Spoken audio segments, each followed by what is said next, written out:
The recovery falls into three main areas of work. First, steps to support the system now, given the immediate pressures we face this winter. Second, steps to support a whole system response this year to give better resilience during the summer and autumn. Because as we saw with the heat wave this summer, and the levels of COVID pressure is now sustained throughout the year, not just as in the past during autumn and winter periods.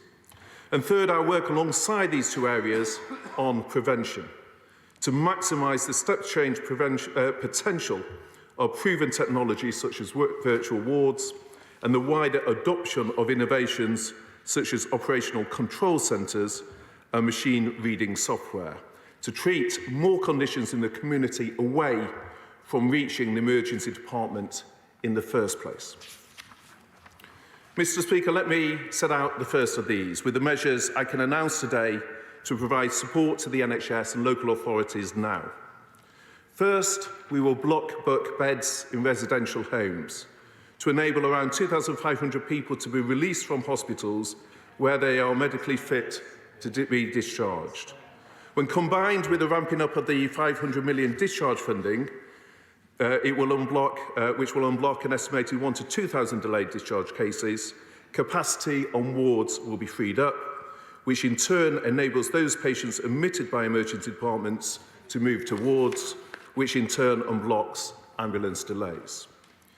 It is important, however, that we learn from the deployment of a similar approach during the pandemic by ensuring the right wraparound care is provided for those patients released to residential care, which I have asked NHS England to particularly focus on.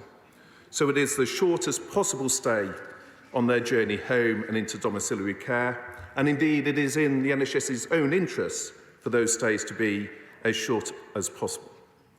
Taken together, this is a £200 million investment over the next 3 months.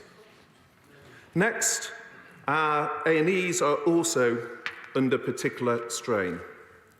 From my visits across the country, I've seen and heard how they often need more space to enable same-day emergency care and short stays post-emergency department.